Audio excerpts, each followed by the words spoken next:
Is debt beating you down? You need discipline. You need the Debt Ninja.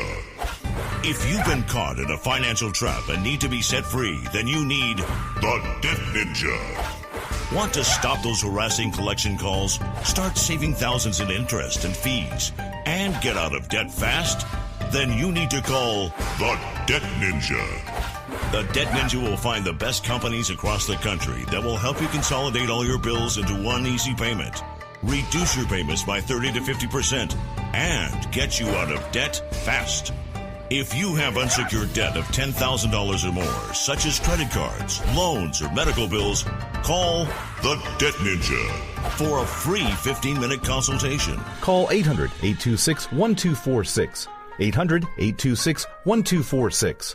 That's 800-826-1246. Call today. The Debt Ninja.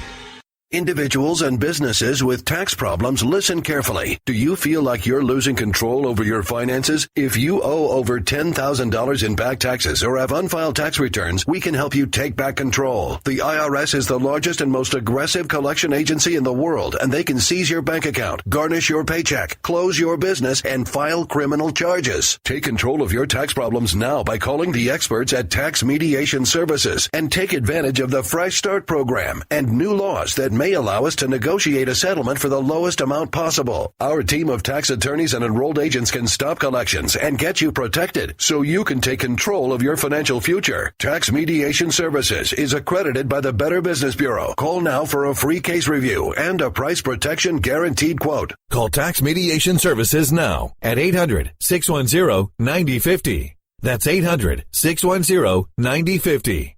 800-610-9050. All writers are prone to becoming so attached to our characters and stories that we struggle to see why a passage may not be working. It takes another set of eyes to help us nurture our writing into full maturity. At Black Wolf Editorial Services, we strive to enable writers to develop and grow, shaping stories into masterpieces that can stand the test of time. Editing services are provided for all genres and all age categories. Services range from critiques of the short story through to the line edits of the full-length novel and copy editing for those preparing for publication. We also offer assistance on generating a writer's bio for your website, as well as help with those book blurbs and promotional material. We won't abandon you to the masses. We want to celebrate with you in your successes. Black Wolf Editorial Services, nurturing your writing into maturity. For a full list of services and prices, visit us at blackwolfeditorial.com.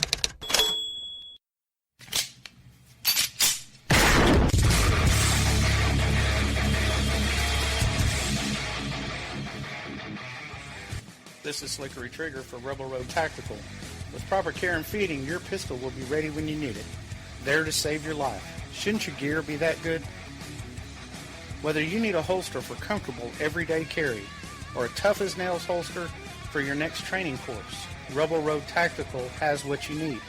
Check us out on the web at rebelroadtactical.com.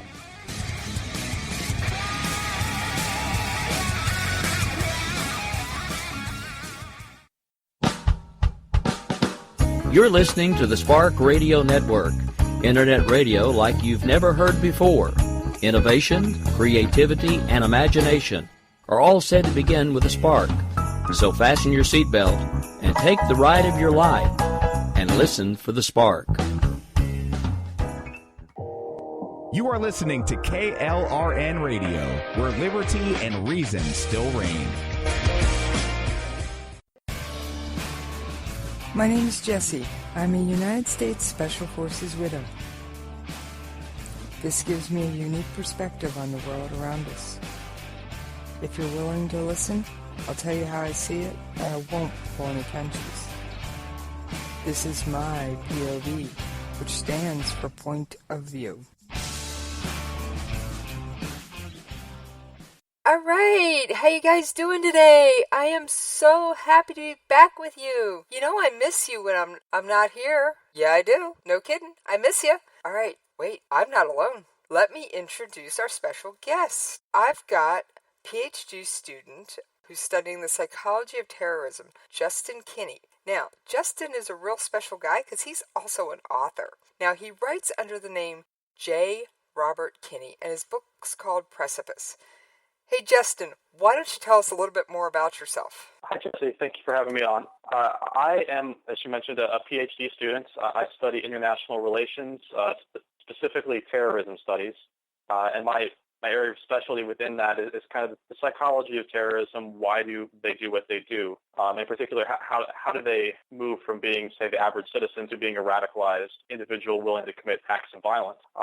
In addition to that, I also teach terrorism at the university. I have an undergrad class that we just finished talking about terrorist recruitment this week. And I've really come to enjoy that a lot. In addition, I also write novels. That's kind of my side job, I guess you would say. My first book came out in April. It's a mystery novel. This first book actually doesn't have a whole lot of terrorism in it, but I'm definitely incorporating a lot of the same aspects into my work as well. Well, that sounds fascinating. All right. So, how did we get where we are with terrorism today? I mean, it used to be when a plane was hijacked, they would demand to be flown to some location, get a ransom, or get refueled and go to another location. And then they'd pretty much let everybody go. And I remember that back in the 70s and 80s. And now they're crashing planes into buildings and blowing people up. What? Yeah, sure, absolutely. Happened? Well, we've seen terrorism go through quite a few different variations over the years. If you go all the way back to the first century, we had, these Sicarii zealots, for lack of a better term, who were essentially assassins, and that's kind of the first instance we see of terrorism. But we don't really actually see modern terrorism pop up until late 1800s, and since that point, we've seen terrorism go through essentially 4 different waves. This was coined by a guy named David Rappaport. He put together the 4 waves of modern terrorism, and he kind of talks about how we've seen terrorism shift basically over the span of 40 years per wave. First, we started off with kind of this anarchist wave that was all about overthrowing the government.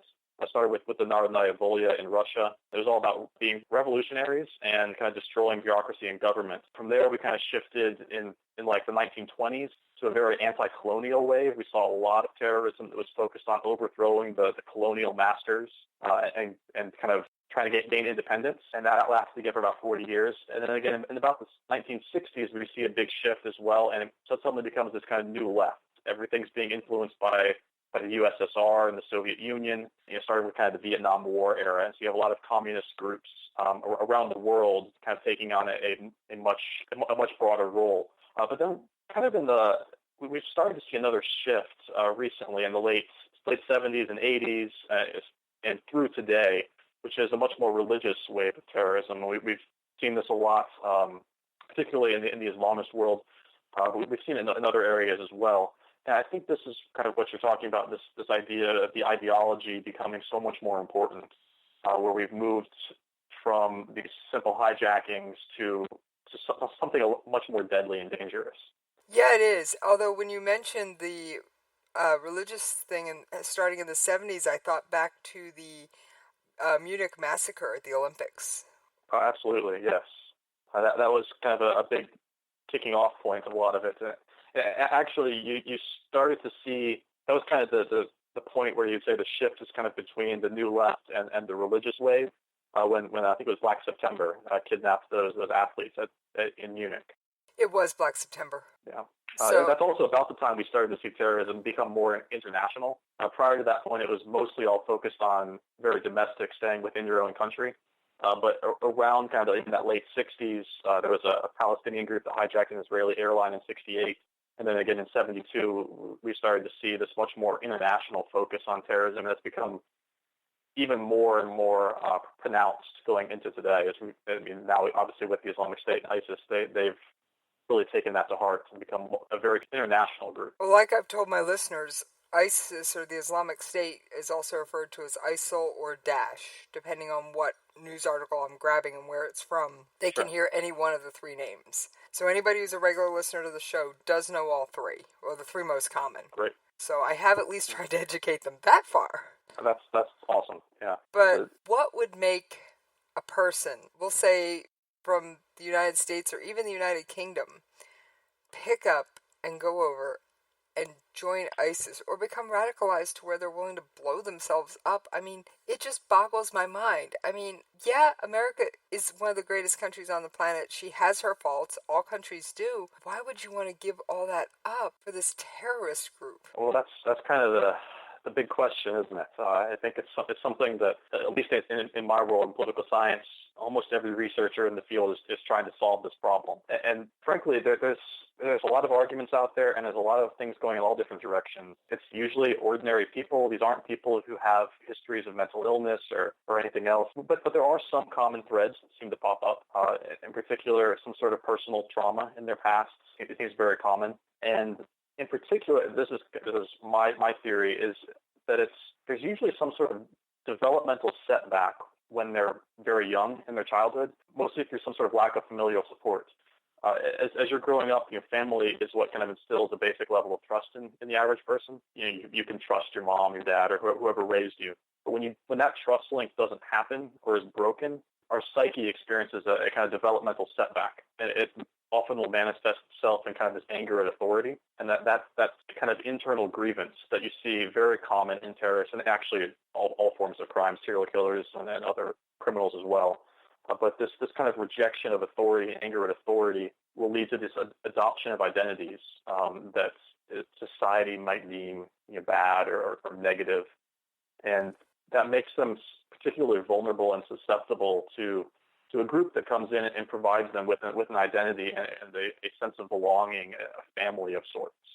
And you see this a lot of times with these individuals, particularly the young ones, kind of before they've established a personal identity of who they are as a person, and they're seeking.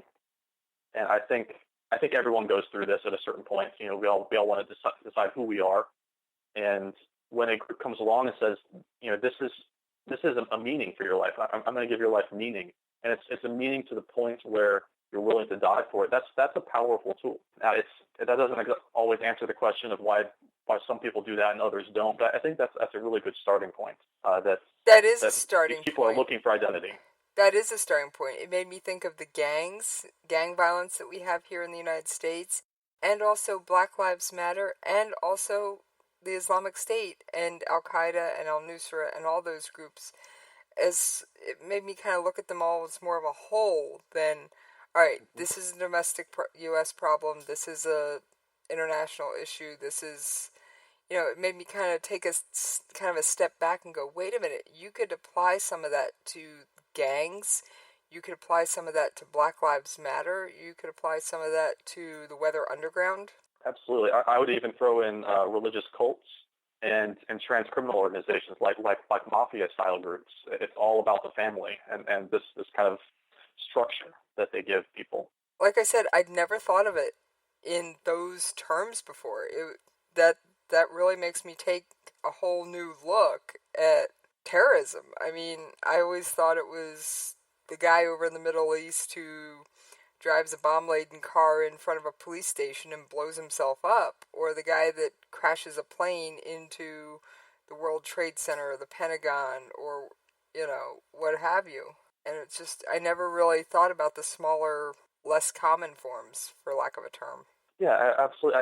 I think, and again, this is kind of on my personal research, but I think a lot of these things stem from very similar grievances. Now, why one person goes and joins a gang versus why one becomes a terrorist may be a different question, but I think they all stem from this kind of sense of people needing a place to belong. They need some meaning in their life, and some people, for whatever reason, get that in bad places. Yeah, and that is just, like I said, it makes me rethink a lot of it.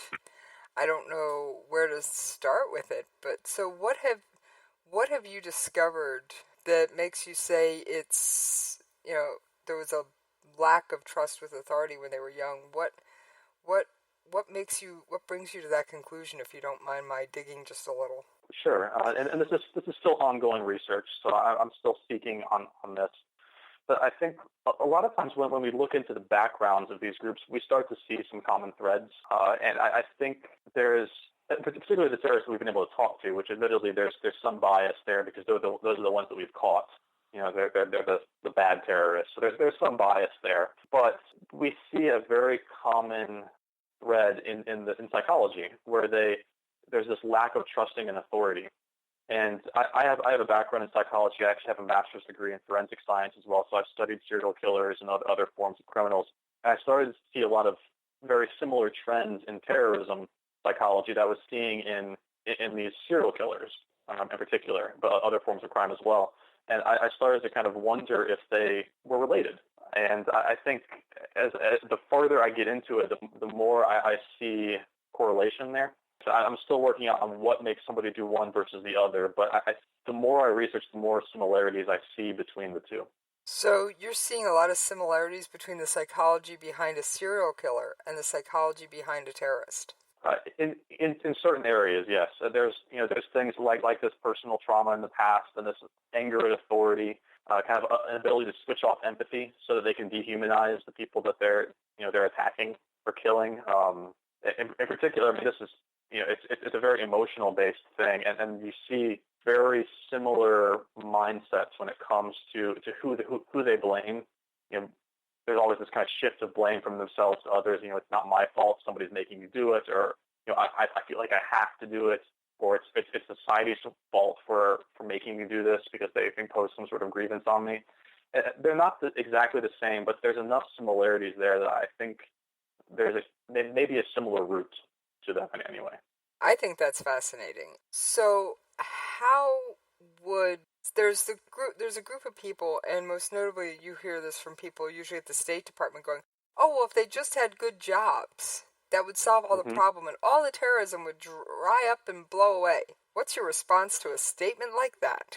Well, I think there is a grain of truth that they're taking in that, in the sense that there are some correlations between, say, poverty and terrorism. And I think there are some individuals, kind of the low-level ground people, the foot soldier of terrorism, who may join groups for economic reasons. I don't want to dismiss them. That those people do exist. But to say that terrorism would dry up because they're given jobs, I think is irresponsible. I think that dismisses a lot of the other reasons that people join. It might prevent some people from doing it, and maybe it might diminish it in certain areas, but there's enough other causes there that I think offering jobs isn't the end all for drying up terrorism. In particular, especially when you get to the higher levels in like terrorist hierarchies, the foot soldiers may be there for a variety of reasons, but the further up you go, the more it is about ideology and about basic societal grievance. And you see these people who don't change their behavior even after being given what they are asking for. We'll see groups that are even given political ways to express their grievances, and they still keep committing acts of terror because they can't go back as well. I think when they say things like that, they're drawing on these small grains of truth from a handful of foot soldiers who join for economic reasons, but that's a small part of the overall terrorist phenomenon. What you just said about there are groups that do it brought up. I've been doing a lot of listening to the UN speeches, and I was listening to Benjamin Netanyahu's speech last night, and he's like, all right, take a look at this kid. He gets up and he goes and he practices for a soccer team who's named after this particular terrorist. Then he goes to school and he learns that, his mind is filled with more hate. And then he finds out that he can make money, and even if he goes to jail, he'll be paid by the PLO for every Israeli he kills or seriously maims while he's in jail, and then when he's released from jail, he'll get even bigger rewards when he comes back to the West Bank or Gaza Strip or whatever. And I'm just sitting here going, wait a minute, is this somewhere also the Israeli-Palestinian or the Israeli conflict as well? Mm-hmm. Yeah, I think it's interesting you bring up the idea of kids being involved in this, because a lot of times we see terrorists use these kind of brainwashing tactics at very young ages. Even children, but we've seen Hamas uses almost Disney-style cartoons to instill this concept of, the West is bad or Israel is bad, and jihad and martyrdom are good through cartoons. And this starts at a very, very young age, and it's really hard to combat that. I can see where that would be really hard to combat. Also, I've seen videos of a Palestinian child being egged on by an adult figure. I'm gonna presume father type figure, to walk up to Israeli soldiers and throw rocks at them. Well, he picks up a couple of small rocks and kind of chunks them back down at the ground. And then the Israeli soldier that he was, quote unquote, throwing rocks at, that were, by the way, in the video bouncing about a foot off in the ground, no contact was made, walks up and shakes the kid's hand. And the dad was just like, no, that's not what you're supposed to do. And the kid's just like, okay, I'm happy, I'm playing. I mean, the kid couldn't have been more than 5 or 6. And I'm just sitting here going, and then you also see, I don't know if you watch the ISIS videos, I'm assuming you do watch some of them.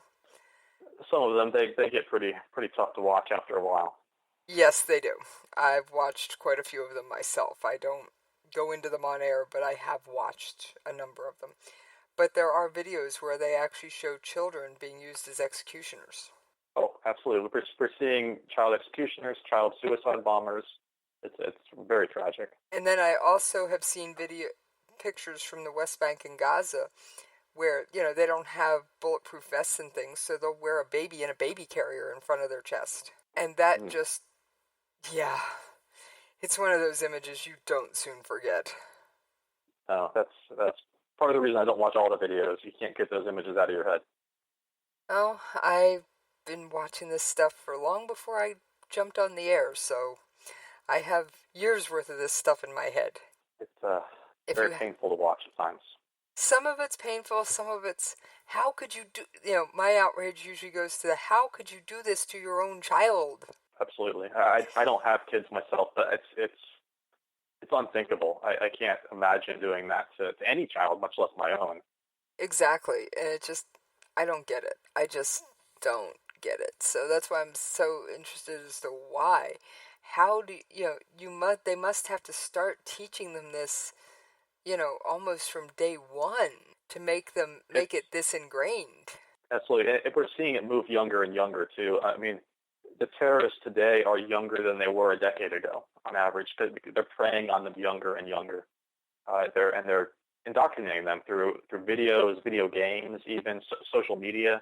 All these things that the youth use, and it's happening from very young children up through adolescence as they're getting online and searching on social media, and then even into young adulthood. It's happening along the whole process. Wow. I mean, I've read, but I haven't seen a video of this, that the kids over in Raqqa or in ISIS-held territory, when they play soccer, or what they would call football, we call soccer, their ball is actually a decapitated human head. I've heard that. I have intentionally not tried to look that up, but I've definitely heard that as well. I haven't watched the video on that one either. That's one that's a little much, I would think. Oh, I watched the Jordanian pilot video. I did see that one. That's about as brutal as it gets. No, they have worse ones. Just trust me. Oh. They have worse ones. And that's bad. When you see worse.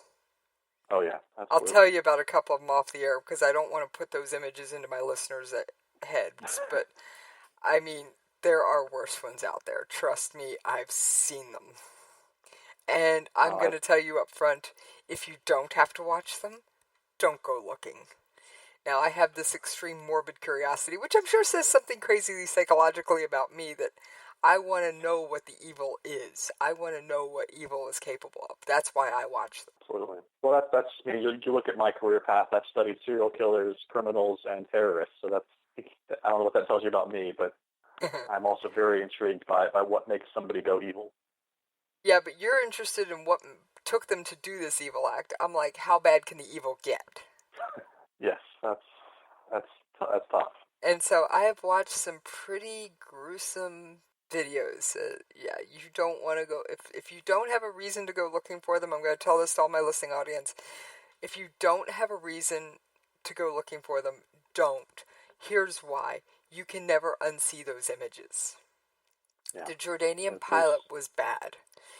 For those of you who don't remember, there was a Jordanian pilot whose plane went down, and he was captured alive, and he was burned alive in a cage.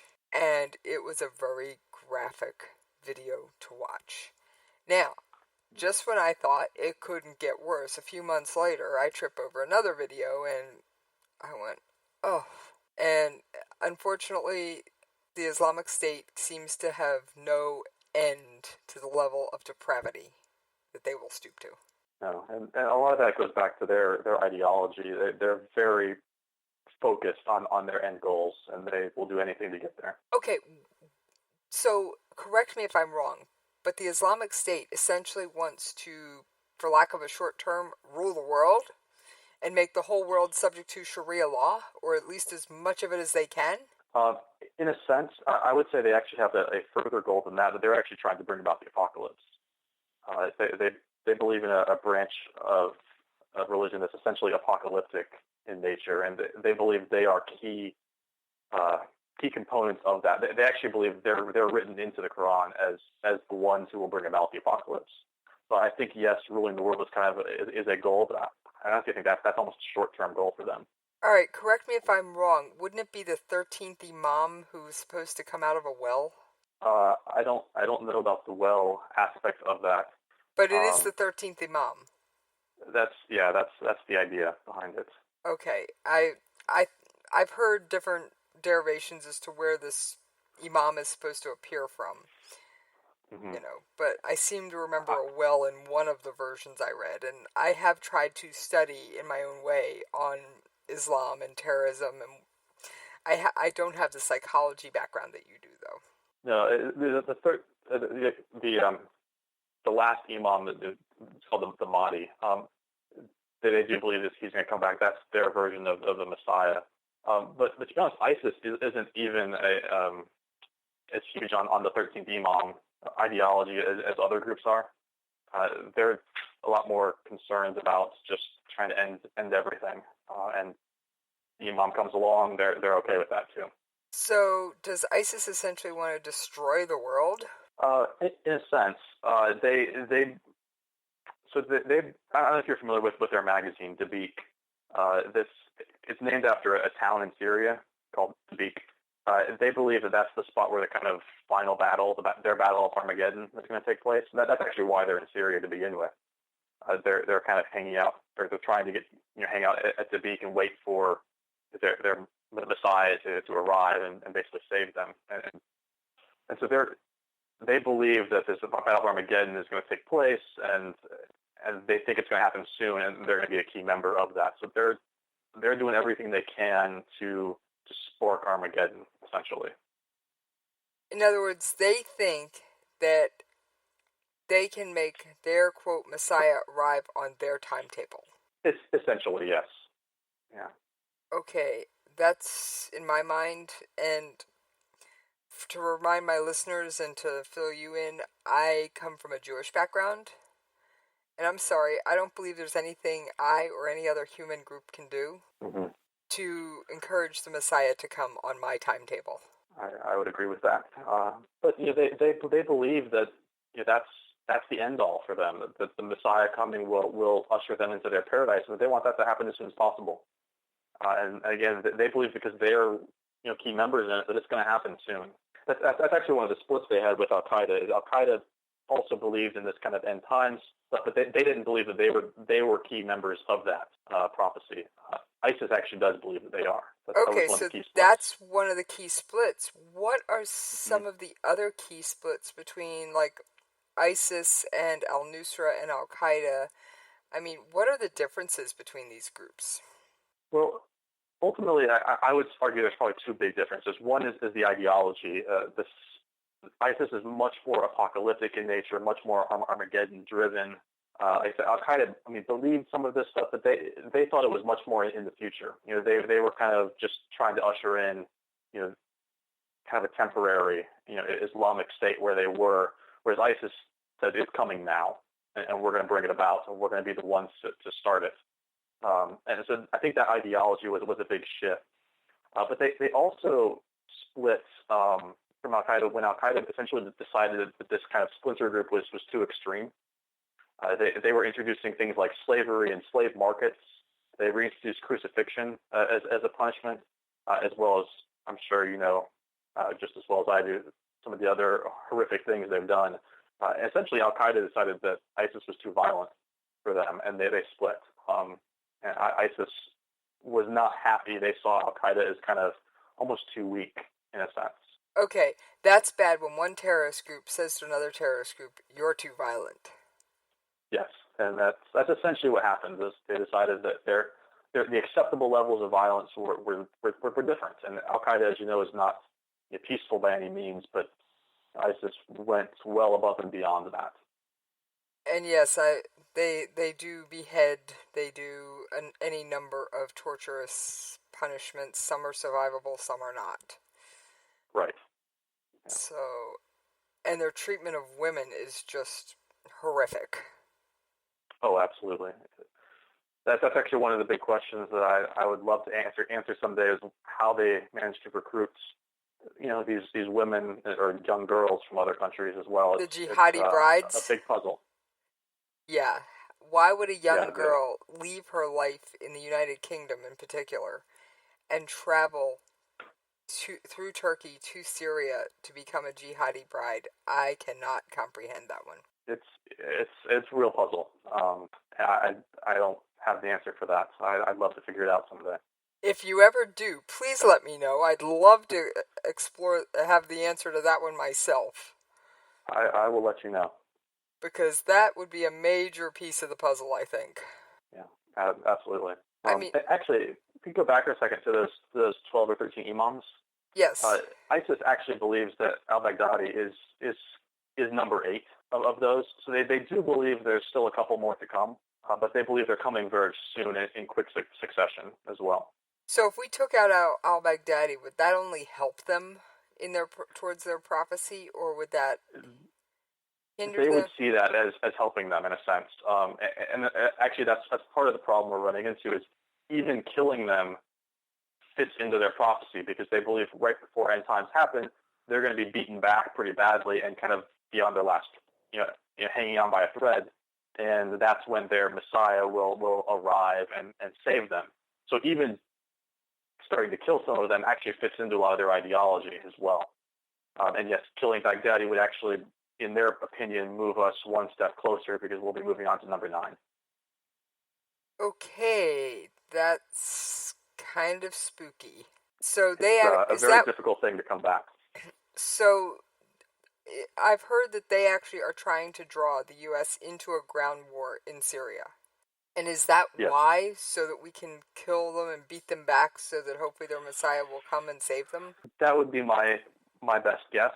It's hard to tell. I do think there is a kind of more ground ideology that they just are anti-Western. If they can draw us there, they can kill us there. They don't have to come to America to kill us if we're willing to go there. So I think there's that element as well. But I do think there is this kind of greater ideology where they're focused on this eschatology of it, end times, and by going there, I think they see that as a fulfilling of a prophecy. And that's actually why, if you remember Peter Kassig, he was kind of the first American killed over there. He was actually buried at Dabiq in this town where they believe Armageddon is going to take place. So we actually do know where he's buried. I don't know if we know the exact location, but we know the city anyway. That's at least we know the city, which I'd love to see his body recovered one of these days. Mm-hmm. But all right, I'm going to ask you to hold your thoughts for just a moment, Justin, while we take a brief commercial break. Sounds good. You can lay down if you wanna. You can run away if you wanna. You can pretend that this is totally okay if you wanna. You can play dead if you wanna. Forget what they say, and if you wanna turn your back on the country needing you right now, but I don't wanna.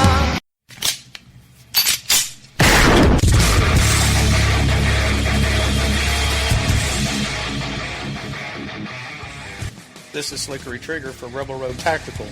With proper care and feeding, your pistol will be ready when you need it. there to save your life. Shouldn't your gear be that good? Whether you need a holster for comfortable everyday carry or a tough-as-nails holster for your next training course, Rebel Road Tactical has what you need. Check us out on the web at rebelroadtactical.com.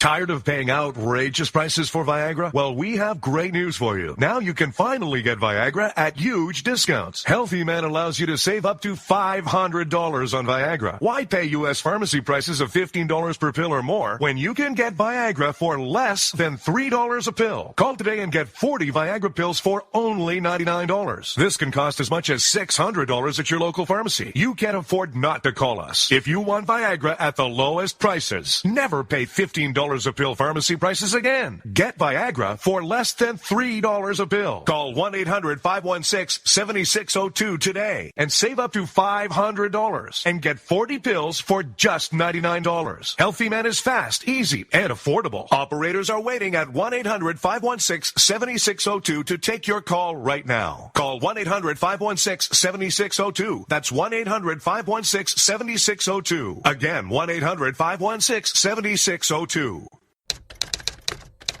All writers are prone to becoming so attached to our characters and stories that we struggle to see why a passage may not be working. It takes another set of eyes to help us nurture our writing into full maturity. At Black Wolf Editorial Services, we strive to enable writers to develop and grow, shaping stories into masterpieces that can stand the test of time. Editing services are provided for all genres and all age categories. Services range from critiques of the short story through to line edits of the full-length novel and copy editing for those preparing for publication. We also offer assistance on generating a writer's bio for your websites, as well as help with those book blurbs and promotional material. We won't abandon you to the masses. We want to celebrate with you in your successes. Black Wolf Editorial Services, nurturing your writing into maturity. For a full list of services and prices, visit us at blackwolfeditorial.com. If you want to work until you keel over, have less of everything in retirement, or give back more of your hard-earned money to the stock market again, then just ignore me. But if you'd like to protect the money you save, receive a steady, predictable retirement income, and enjoy financial security for as long as you live, then listen to this. You can download a free report that reveals the wealth-building secrets Wall Street and the banks don't want you to know. You'll learn how you can get guaranteed growth, safety, and real prosperity without risking your money in the Wall Street casino, and how to get the money you need when you need it, simply by asking for it. This is the best way to have a 100% secure retirement, and know your money will last as long as you do. To learn more about this method, and to get your free report, go to 29security.com. That's the number 29security.com. 29security.com. Go to 29security.com. You can lay down if you wanna. You can run away if you wanna. You can pretend that this is totally okay if you wanna. You can play dead if you wanna. Forget what they said if you wanna. Turn your back on the country needing you right now, but I don't wanna. All right, thank you guys for hanging in there with me over that commercial break. And yes, my guest, Justin Kinney, is still with us, and we are still discussing terrorism in all its ugly psychology forms and why the different splits and all those other crazy questions you've never always wondered about but never dared research. Well, Justin has saved all of us the trouble in doing the research for us and happy to share his knowledge. So happy to be here.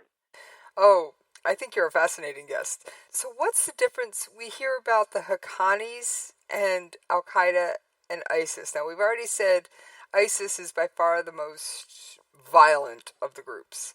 But what's the difference between like Haqqani and Al-Qaeda? Now, I've heard, and the Taliban.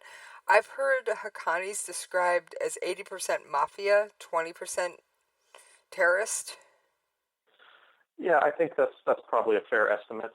They're much more of a network, more so than a terrorist group.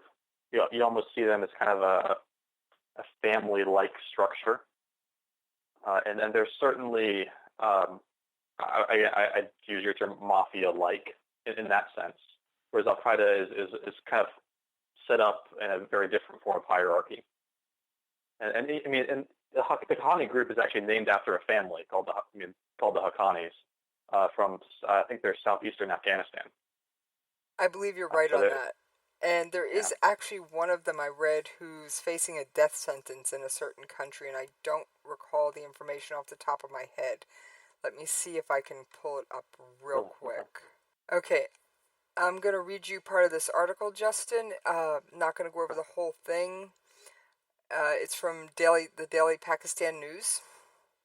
Okay. Or Daily Pakistan Global, rather.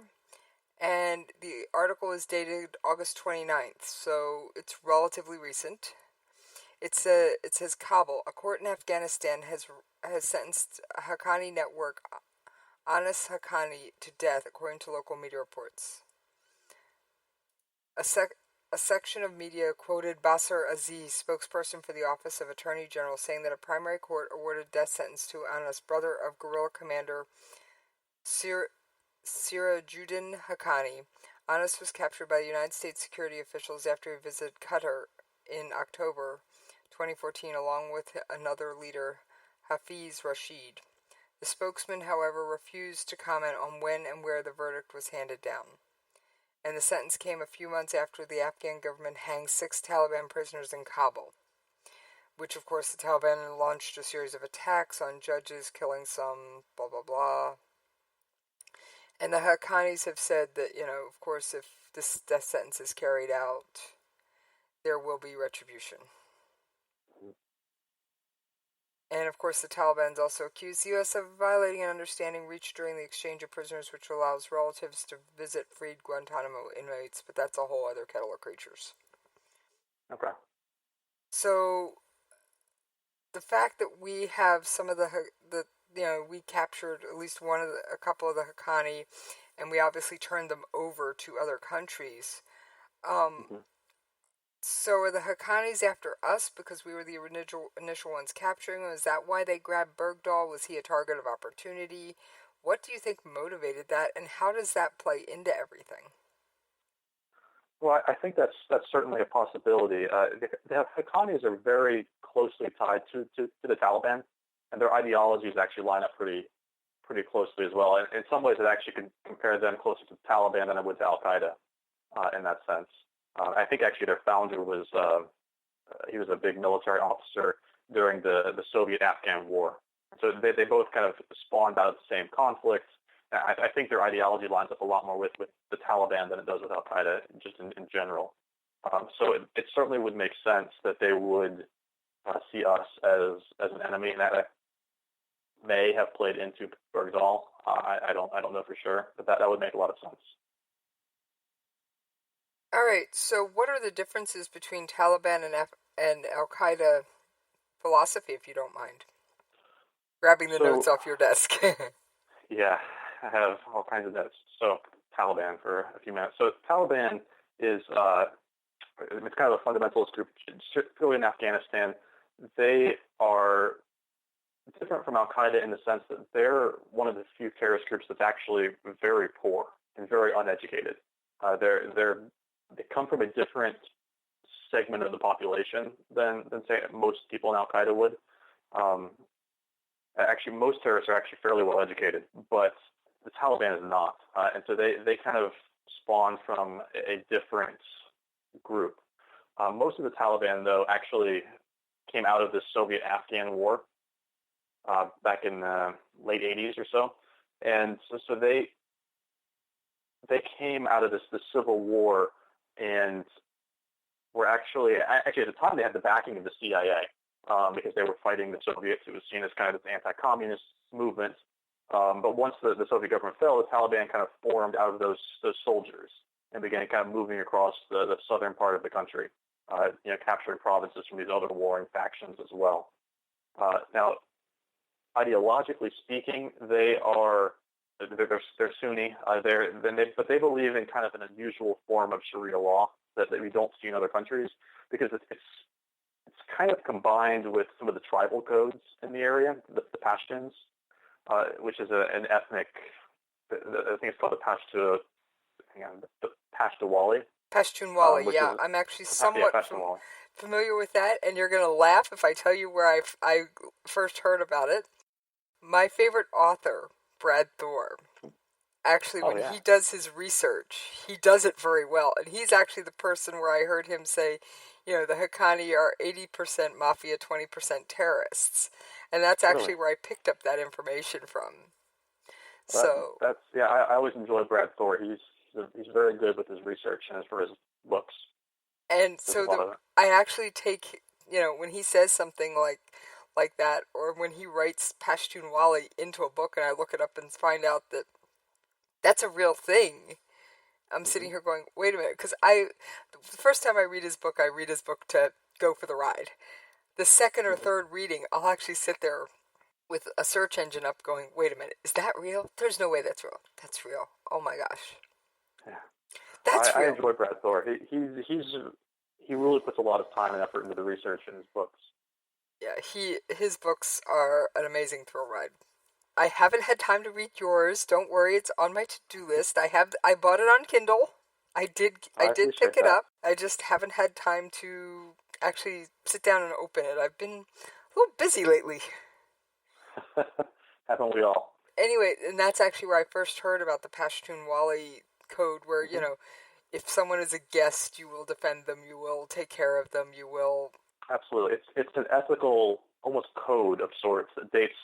It's a code of honor kind of thing. Times. Yeah, it's a code of honor that goes way, way, way back. And they've taken their Sharia law and kind of mixed it with some of these Pashtunwali codes as well. And you said the Taliban are the ones that have the Pashtunwali built in? Yes, yeah. The Pashtun people are essentially in Afghanistan, and so they've influenced their brand of Sharia law. There's actually some influence as well. I'll just throw this out there from a movement from India that actually had some people move into Afghanistan. I think it's called the Deobandi, which is kind of a revivalist movement in India at one point, and they have some influence as well on this form of Sharia law. It's all about emphasizing kind of personal logic and reason.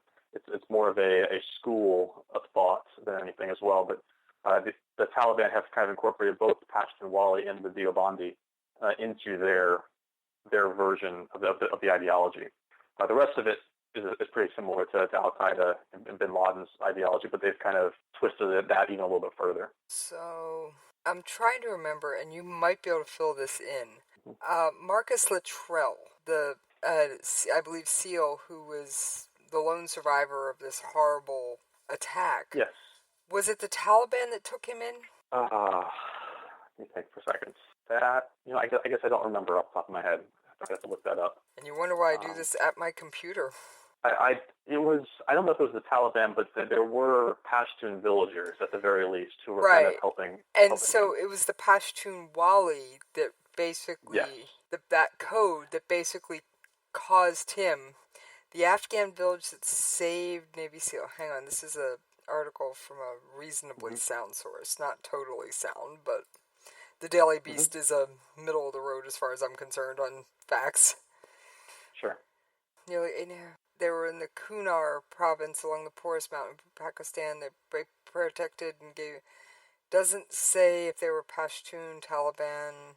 I would doubt they were Taliban, but it would not... I do believe they were Pashtun villagers. So in that region... That's a people group in that area. So right. In the Kunar province, it's very much, from my research, which is nowhere near as extensive as yours, so feel free to correct me if I spout something off. That is a region where Pashtun is very much found. Yes, very much so. That region, there's a lot of Pashtun people.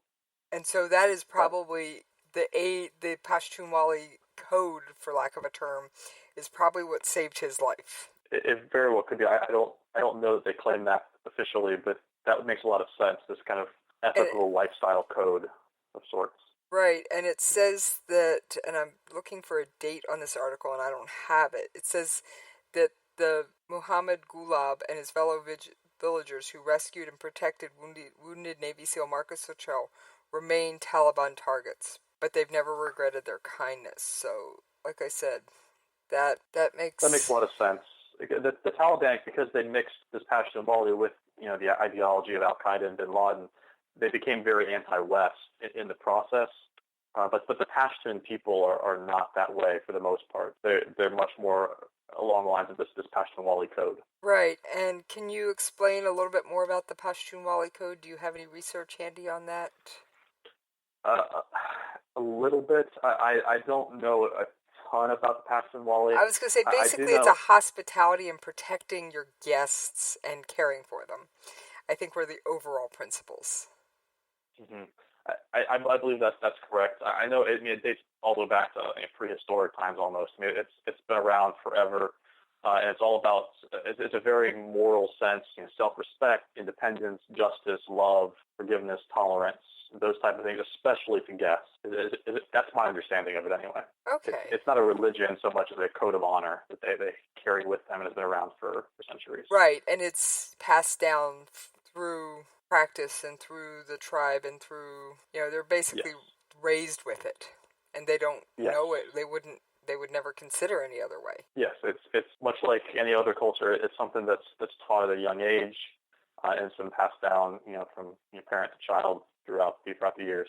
Okay, well that actually sheds some light as to why the Taliban isn't too happy with them.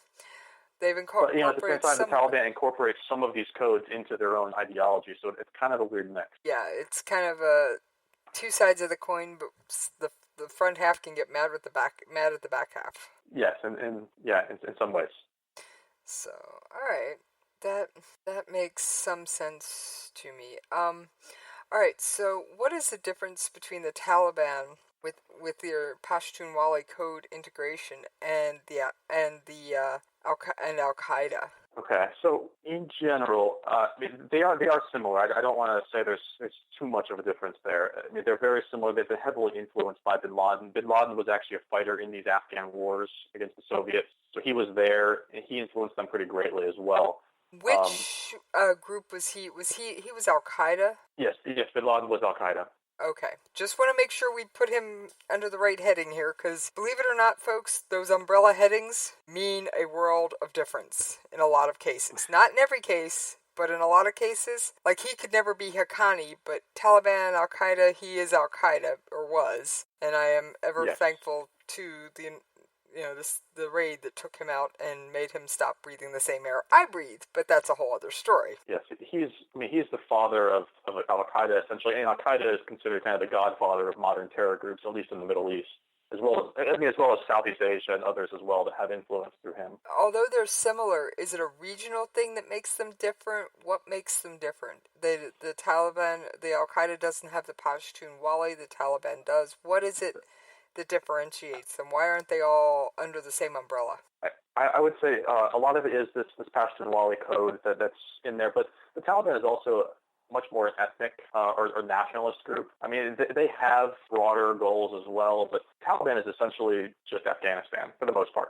I mean, they're very tied into that, whereas Al Qaeda is much more global in a sense, or more international, and so they have gone out of their way to say things like, the duty of Muslims is to kill U.S. citizens, and that type of thing. Whereas for the Taliban, not that they would disagree necessarily, but they kind of have other goals, and so I think so the while some of their ideologies overlap, they are a little different in terms of their final goal. Okay, so the Taliban's goals are more local and regional, whereas Al Qaeda is kind of like, hey, if you can kill a U.S. citizen where you are, by all means, do it. Basically speaking, yes. I mean, there are some ideological differences, but for the most part, it's the Taliban is Afghanistan. They're people out of the Afghan mountains for the most part. They're a very ethnic-based group, whereas Al Qaeda is not necessarily. They will draw from a lot of different nationalities, and then they also look more international as well for their attacks and goals. Well, while we're discussing ethnics, and I don't know if you have any on this or not, but what about the Kurds? Where do they fit into this puzzle? Yeah, so if I remember right, you've done a section on the Kurds, so you know the history of them if you're listening, right? And I have mentioned that they are the largest population group without a country of their own. It's the equivalent of the population of Canada. Yes. So doesn't the Kurds are fascinating group. They go back, a long time. They're essentially, they believe they're descended from the Medes, which is an ancient people group from Iran, essentially. But they said they're a big group that doesn't have their own state.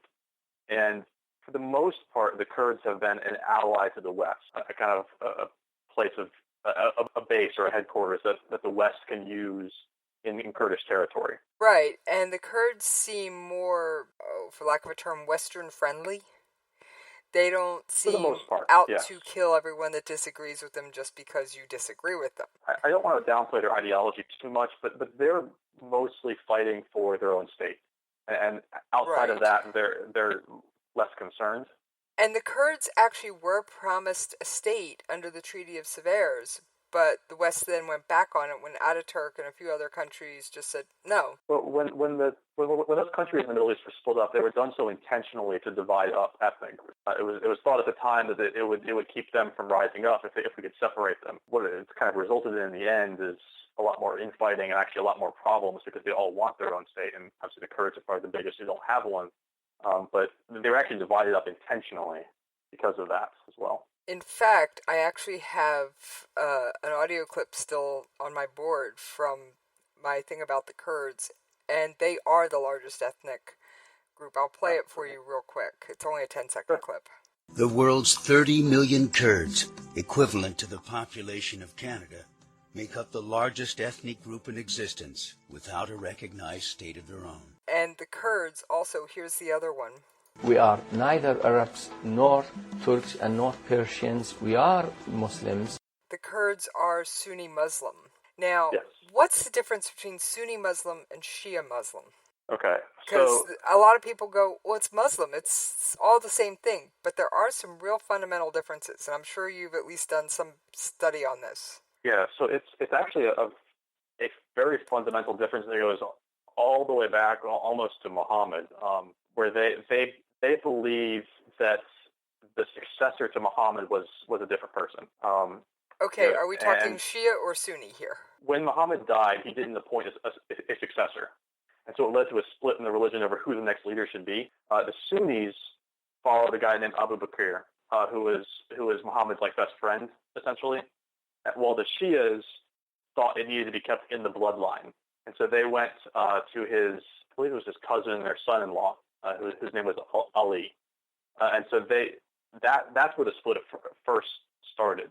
And pretty much they've been fighting ever since over that. The Sunnis going with the best friend and the Shias thinking it needed to be kept in the bloodline, who was going to succeed Muhammad. Okay, the bloodline thing kind of makes me think Catholic Church and Peter and his, which I'm not sure if that's still a thing over there. There's a bloodline thing with the Catholic Church, and I don't remember my Catholicism well enough to talk about it, but there was a bloodline thing with them for a while.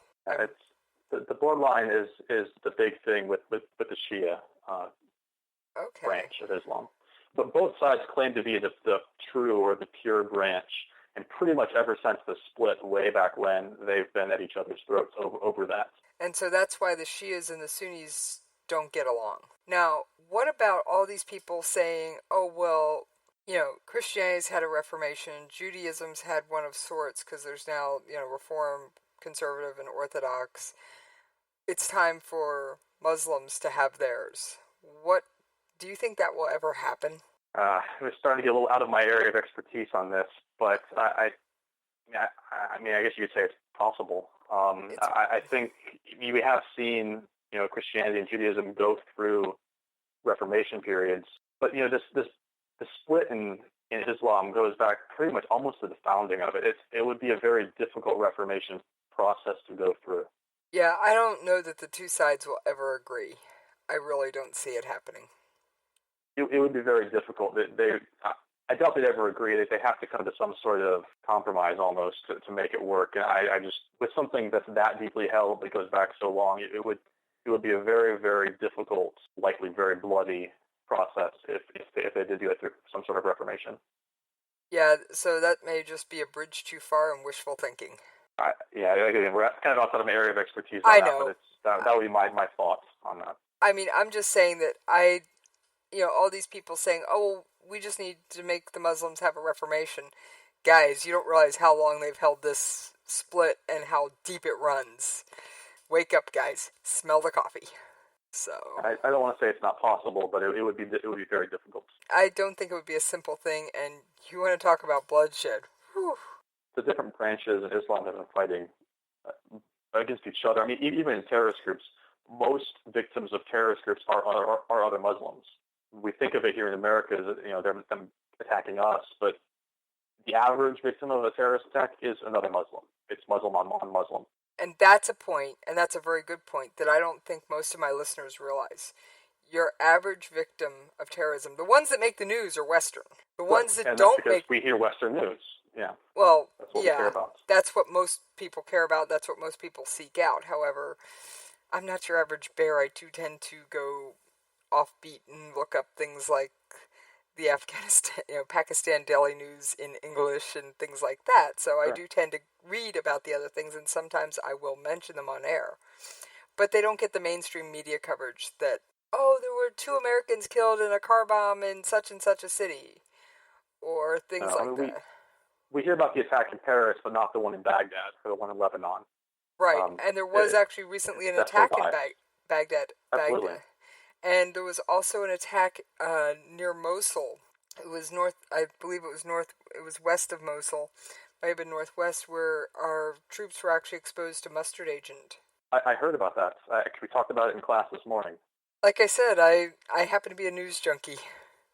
I actually covered it on air because I'm lucky enough to have a friend in the area. And he told me, really? Wow. Yes, he gave me some hard numbers to give out. When they're deployed, soldiers are required to have their pro mask or their gas mask on them. You don't go anywhere without it, period, end of discussion. And it's supposed to take you no more than 11 seconds. You basically hold your breath, slap the mask over your head and mouth, pull the straps back, adjust them, clear the mask, and then close your carrier. Because you do want to try and keep your carrier as clean as possible, because eventually that mask is going back in there.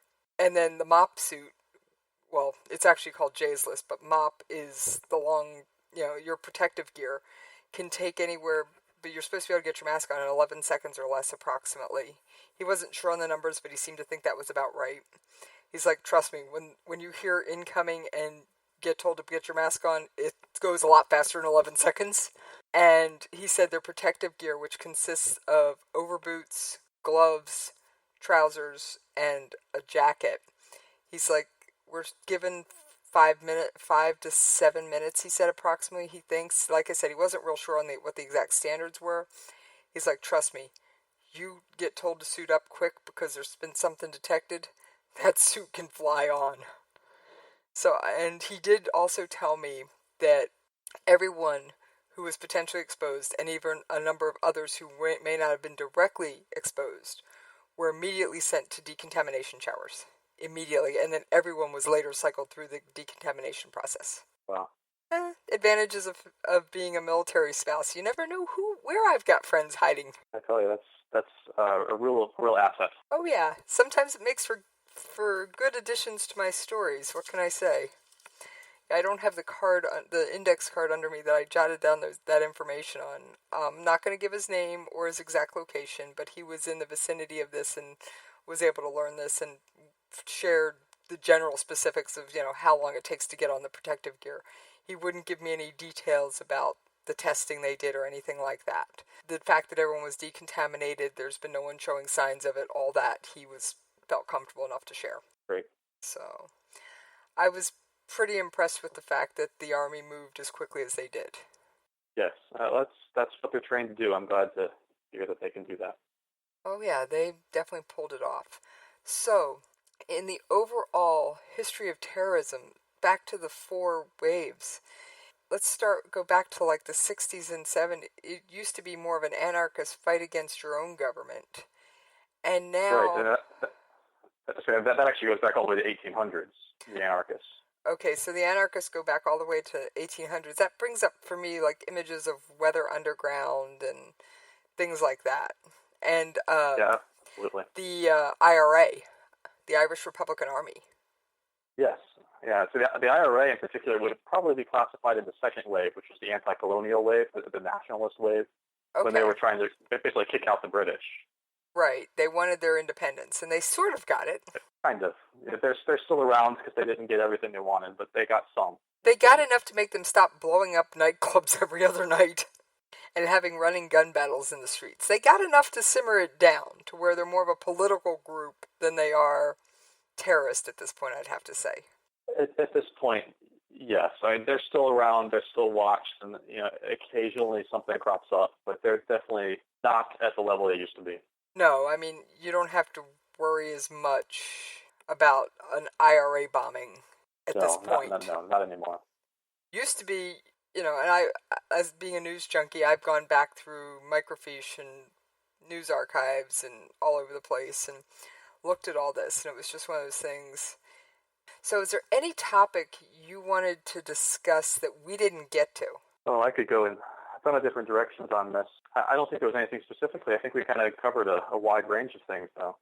I think it was I can't wait to have you back again. I think this was a great Absolutely. show. It gives us some broad brushstroke overviews and a basis to build on for another show. That sounds great. All right, well, thank you very much. Now, before I let you go, as I do with all my guests, why don't you give out any social media or website or any contacts you want listeners to have? Sure. Well, I guess the main place would be on Twitter. I'm on there. I have both a personal account that I use. It's Justin R_Kinney, but I also have an author one that's J. Robert Kinney. I use both of them. Those are great places to find me. Actually, those are probably the two best places to reach me right now.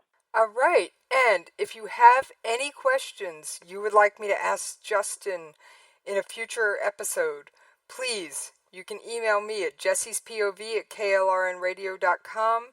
You can also reach me on Twitter at jessiespov. Guess what? Facebook too, Jessie's POV. Or you can wander on over to jessiespov.com and hit up the contact form on the website. And if you're another author who's happened to stumble into this show, by all means, hit me up at jessiescoffeeshop.com. Please, I'd love to have you on for a coffee shop interview, and that goes for you too, Justin. I would love that. All right. And if your listeners are interested, please check out my book on Amazon as well. All right, and that is under the name of J. Robert Kinney, and the book is called Precipice. Thank you. All right, well, I thank you all for being with me today, and have an outstanding day.